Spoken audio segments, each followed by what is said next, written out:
cela fait un volume de compétition, parce que rien ne vaut la compétition. Et donc, ils auront beaucoup plus de temps de jeu et seront mieux vus, puisque nous avons dans les 8 zones des scooters, c'est-à-dire des gens qui vont regarder les matchs pour repérer les meilleurs joueurs avant de faire des plateaux. Nous avons 8 zones à travers le pays. Dans ces 8 zones, il y a des directeurs techniques zonaux avec des effectifs qui peuvent arriver jusqu'à 20 personnes, jusqu'à 20 techniciens, qui vont surveiller les minimes, qui vont surveiller les cadets, qui vont surveiller les juniors, les U21, et qui vont donner aux équipes, au staff technique des équipes nationales, toutes les informations régulièrement et de manière hebdomadaire à la DTN pour qu'on puisse suivre les meilleurs joueurs à travers tout le territoire national. Mieux que ça, chacune des 8 zones doit constituer une sélection zonale. Ces sélections zonales sont composées des meilleurs joueurs. Nous allons jouer des tournois entre les zones pour permettre aux staffs nationaux de superviser les meilleurs. De ces 8 zones on va sortir les meilleurs joueurs pour venir dans les équipes nationales. Ce matin, vous avez vu l'équipe nationale U20 s'entraîner. Ils sont venus des 8 zones après une observation de plus d'une année. Et là, en phase permanente. C'est-à-dire des regroupements. Ils sont dans des regroupements plus importants, plus longs et plus réguliers. Dorénavant, les stages, c'est tous les mois. On joue 3 semaines, la 4e semaine, c'est le stage des zones et le stage des équipes nationales. Au-delà de tout ça, à la direction technique nationale, il y a une structure permanente qui suit toutes ces zones. Et dans ces zones aussi, on assure la formation des entraîneurs. Il y a un département de la formation, on a décentralisé la formation des entraîneurs jusqu'au niveau de wilaya. Et les diplômes, par exemple, les FAF 1, FAF 2 se font au niveau de la wilaya et de la région. Le FAF 3 se fait bien sûr central. Le CAF C, maintenant, il est décentralisé en région. Le CAF B, il est fait par des instructeurs, ce CAF obligatoire ici. Nous sommes en train de demander à ce qu'il y ait une dérogation pour que nos instructeurs encadrent ces stages, ce qui n'est pas possible pour le CAF 3, par exemple. Quand il y a des gens qui veulent passer de CA directement, c'est pas nous, c'est la réglementation de la CAF et de la FIFA. Ils sont obligés de passer par le cursus normal. Aujourd'hui, nous arrivons à donner une formation qui est équivalente à celle contenue dans le décret qui formait le premier, le deuxième et le troisième degré. De la même manière, d'ailleurs, avec le ministère, nous avons commencé à discuter de la possibilité des équivalences et de la réunion des deux systèmes pédagogiques pour qu'on soit au top niveau et qu'on progresse, qu'on élève le niveau de la formation. Pour les jeunes, nous avons fait quoi? On s'est aperçu que 2 ans de préparation n'était pas suffisant. En conséquence, nous avons fait un programme depuis l'année dernière jusqu'à 2024. Sur ces 10 ans, nous avons mis en place des objectifs. Les CAN toutes les années impaires et les Coupes du Monde toutes les années paires. Un jeune, pour jouer dans une CAN, doit se préparer pendant 4 ans minimum. Et c'est ce que vous voyez aujourd'hui. Donc, tous les jeunes, dorénavant, pour jouer dans une CAN, il aura la possibilité de commencer en U15 ou en U17 pour aller jouer aussi bien une CAN de U20, de U17. Il y a des générations de ceux qui sont nés dans les années impaires, la nature est comme ça, et les règlements des compétitions internationales sont comme ça, puisque c'est dans les années impaires, qui peuvent jouer 2 compétitions, qui peuvent jouer en 17 ans et en 20 ans. Il y en a qui peuvent jouer en 20 ans et qui passeront en équipe olympique. Vous vous projetez jusqu'à 2024, jusqu'aux Jeux olympiques de 2024. Et nous espérons que au sortir de 2016, au moins quelques joueurs puissent participer en équipe A, et ainsi de suite. Ce qui est un peu intéressant. Dans la stratégie que vous expliquez, Président, vous dites, aujourd'hui, on ne doit plus compter, comme les dernières années, sur une formation venant de l'étranger qui nous assure des joueurs pour notre équipe nationale. On forme ici et on se renforce également avec ce qu'il c'est ça la stratégie. Et jouer des joueurs. Absolument, mais cela ne veut pas dire qu'il faut se passer des possibilités que nous offrent des joueurs qui sont à l'extérieur. Il faut conjuguer les deux. Dans une certaine tout son côté. Absolument. C'est-à-dire il faut aller exploiter toutes les sources possibles pour que des joueurs de qualité puissent éclore et puissent aller vers le niveau de l'élite. Et c'est ça, en attendant que les clubs et leurs centres de formation puissent former des joueurs de qualité qui viendront dans les clubs, dans les équipes de l'élite, il faudrait que nous fassions ça. Vous savez, en France, la différence, ici, nous avons 8 zones. Nous couvrons un territoire 5 fois plus grand que la France pour aller chercher des joueurs. En Europe, en France, les fédérations, les directions techniques vont uniquement dans les centres de formation. En France, la direction technique va chercher ses joueurs dans 32 centres de formation, pas plus. Parce que les meilleurs sont là, on est sûr qu'ils sont bien formés, on est sûr qu'ils ont été bien choisis.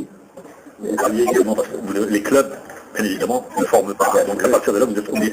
Président, à leur décharge, c'est pas la foi. C'est pas leur faute. Ils n'ont pas de centre, ils n'ont pas d'infrastructure. L'infrastructure où ils reçoivent ne leur permet pas de bien se préparer. La preuve, aujourd'hui, on va se préparer en Tunisie. Est-ce normal qu'en Algérie, il n'y a pas de centre de préparation? Dans un pays, vous avez vu dans le centre dans lequel on est. Est-ce que c'est pas possible que les autres fassent comme nous, fassent des centres comme ça? Entre le moment où ce centre a été inauguré par le président de la République, il y a maintenant presque 3 ans, il y a 100% d'augmentation d'infrastructures dans ce centre, que nous avons fait nous-mêmes, sans un sou de contribution de l'État. Président, il nous reste 12 minutes, je vais vous demander d'avancer un peu plus rapidement. On va revenir bien évidemment sur l'un des dossiers, parce que le football professionnel ne peut pas exister sans le football amateur, qui est son vivier. Là, vous avez 400 milliards qui ont été débloqués, ça faisait un argent qui était, ils veulent dire, qui a tardé à venir pour le football amateur. Ça, c'est une bouffée d'oxygène, c'est un air frais. Comment on pourrait traduire justement cette... c'est magnifique pour le football amateur, et c'est magnifique aussi pour la famille du football. Pourquoi ça va se traduire pour le football amateur, cette manne financière? Ce que je voulais dire, c'est que pendant les 8 dernières années, tous les responsables des ministères qui se sont succédés n'ont pas pu régler ce problème. Et qu'il a fallu, c'est parfois un problème de personne, hélas, il a fallu moins d'un mois maintenant pour régler ce problème, et que le ministre signe une décision relative aux mesures de soutien à la promotion du football amateur de ce fonds. Et je peux vous dire qu'au lieu que l'argent soit dilapidé, qu'il soit donné à des associations pour les dépenser comme ils veulent, ça se traduit par cet argent va aller à la formation de l'encadrement technique médical et aussi de l'arbitrage pour le football amateur, à la mise en place et la prise en charge des sélections régionales dans le football amateur, bien sûr, l'aide au financement des ligues pour la prise en charge des compétitions, pour ne plus obliger les clubs à venir déposer de l'argent pour participer à une compétition. Lorsque ce système fonctionnera, le club viendra déposer son dossier, on ne lui exigera pas d'argent parce que la compétition est financée par ce fonds. Et bien sûr, ça fait beaucoup d'argent de moins pour le club qu'il peut consacrer à autre chose. C'est aussi au financement des clubs sportifs amateurs pour la formation des jeunes catégories qu'on en parle, c'est-à-dire qu'il y aura de l'argent pour créer les jeunes catégories, toutes les catégories qu'on veut. Vous savez, en Europe aujourd'hui, ça commence à U12 et un peu moins. Vous êtes regardant sur ça. Combien coûte une équipe U12, combien coûte une équipe U13, combien une 14, 15, 16, 17, 18, 19, 20. C'est-à-dire un joueur va commencer une carrière, il va jouer chaque année dans une catégorie. Ça coûte combien la gestion d'une catégorie? Ça coûte 100 000 dinars. Et bien là, dans la subvention, il y aura 100 000 dinars s'il a mis en place cette catégorie, par exemple. Donc les clubs, commission qui sera chargée de oui, contrôler. c'est une commission nationale qui sera chargée entre le ministère et la fédération et les représentants des ligues, et pourquoi pas les représentants des clubs, qui s'occuperont des études de dossiers, qui s'occuperont de la répartition. Les retombées justement de cette manne financière, ça va se constituer concrètement sur 3, 4 ans, 5 ans. Absolument. C'est ça que vous attendez? Absolument. Absolument. Il y a aussi le soutien au football féminin. Et aussi à l'acquisition des équipements spécifiques, c'est-à-dire qu'on achètera des équipements nécessaires au club pour le développement du football amateur. Alors les filles, si elles nous écoutent, les auditrices, elles vont être contentes, parce qu'on n'a pas consacré beaucoup de temps, mais il y a le football féminin également. C'est plus de 50 clubs, le football féminin. En tous les cas, nous, on y consacre beaucoup de temps, elles le savent.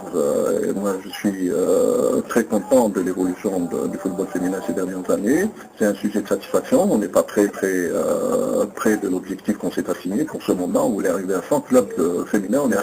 On est à une soixantaine. On a dépassé on était 54 l'année dernière. J'espère que cette année, on le dépassera. Et nous avons des championnats régionaux réguliers. C'est réel. C'est réel. Nous avons des championnats réguliers. Nous avons une Coupe d'Algérie régulière. Et nous avons surtout un championnat national d'élite régulier. Mieux que ça, nous avons aujourd'hui, en plus de l'équipe senior qui est maintenant régulièrement à la CAN, nous avons commencé les U20. C'est la première fois qu'une équipe U20 et que des jeunes filles soient la perspective de jouer à l'équipe nationale. Bientôt, nous commencerons les U17 puisque nous avons créé la catégorie des U20 et la catégorie U17. Les filles à 17 ans jouent au football maintenant. Et on espère que cette année, ça se développera plus.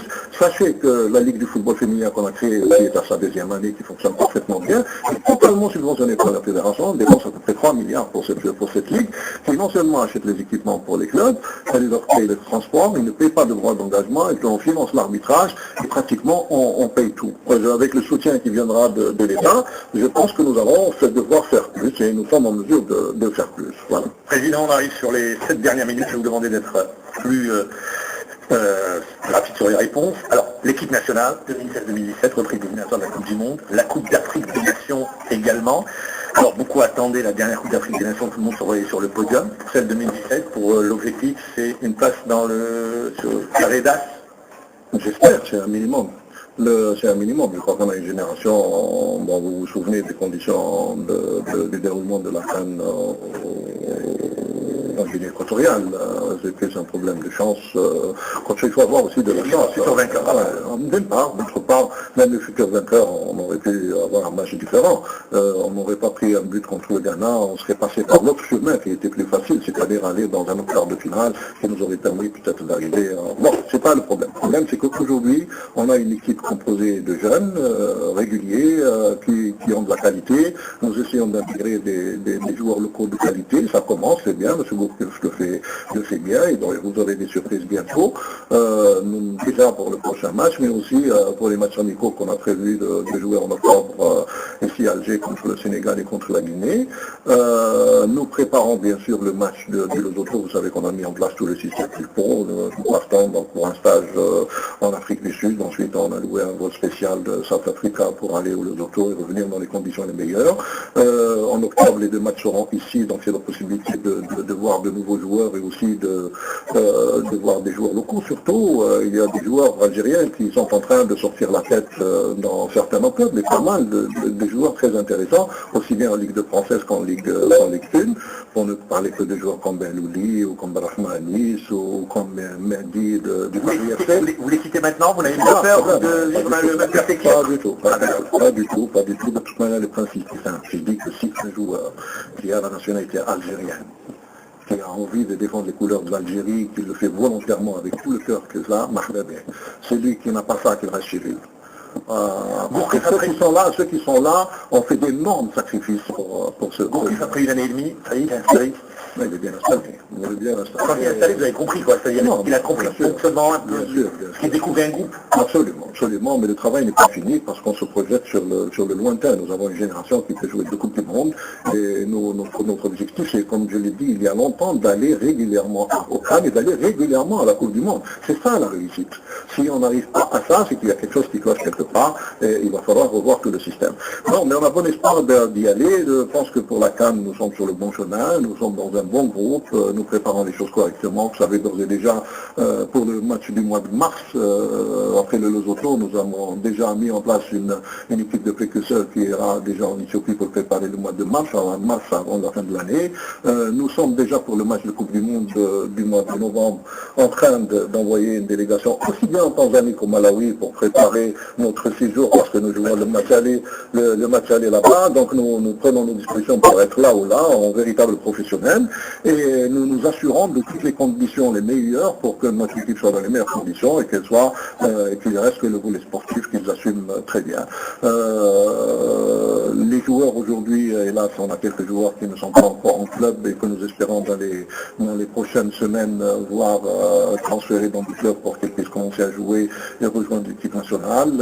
On aura, je peux l'annoncer aujourd'hui, mais il le fera lui-même, un joueur comme Mehdi Hassan qui a décidé de mettre fin à sa carrière internationale. C'est quelqu'un, et de cette manière, nous allons le faire venir pour lui rendre un hommage. C'est un garçon magnifique que j'ai été chercher un jour à Bilbao dans les années 2008 et 2009 et à qui on doit rendre un hommage parce qu'il a été un grand monsieur dans l'équipe nationale et un grand capitaine. Et à travers vous, je le remercie ainsi que tous ceux qui ont donné le maximum à notre équipe nationale. Pour le reste, les choses suivent leur cours dans un cadre normal habituel. Président, vous n'êtes pas exprimé sur ce qui a été au niveau mondial, ce qui s'est passé au niveau de la Fédération internationale de football, puisque le président Blatter, après avoir été élu, tout monté, a annoncé, il y a eu un scandale qui a touché la Fédération, avec des membres de l'exécutif qui ont été certains arrêtés, d'autres convoqués devant la justice. Aujourd'hui, Président, qu'est-ce que vous dites? La FIFA aujourd'hui a besoin de plus de transparence. On n'a pas entendu le président de la Fédération sur cette question-là. Oui, merci de me donner l'occasion parce que je n'en ai pas parlé à ce jour. D'abord, j'étais membre du comité exécutif. Je crois que je suis heureux de ne pas être dans ce comité exécutif maintenant parce que pour dire un peu le passé, la FIFA, c'était pour le monde entier, et notamment vous les médias, synonyme de corruption, d'opacité, de trafic de toutes sortes, et ça c'est désolant. C'est l'image qu'elle renvoyait. C'est l'image qu'elle a renvoyée, malgré tous les efforts de communication qu'a fait la FIFA, j'étais moi-même président de commission des médias, c'était impossible à rétablir, parce que les faits sont têtus, ils sont là. Et la preuve, c'est que ça s'est terminé par des descentes de police où les gens sont arrêtés. Aujourd'hui, ils sont encore dans des situations très difficiles et c'est pas terminé. Pour moi, j'espère que le futur de la FIFA soit un futur où on parlera que de football, on parlera que de développement du football, on parlera de manière transparente et on combattra la corruption dans toutes les formes. Et ça, le futur président de la FIFA doit mettre dans sa feuille de route ces trois axes. Parce qu'il est indispensable de sauver la FIFA, parce que c'est un instrument extraordinaire.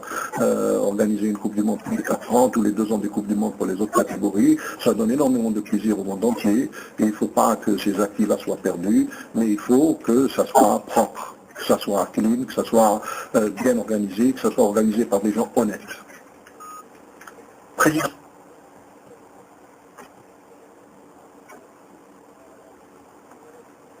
D'avoir été patient pour nous écouter, mais je voulais faire un appel à l'ensemble de la famille du football pour se mobiliser, pour assurer un meilleur développement du football national, mais surtout de veiller contre la violence, de se mobiliser contre la violence dans les stades et de rendre nos stades attrayants et conviviaux.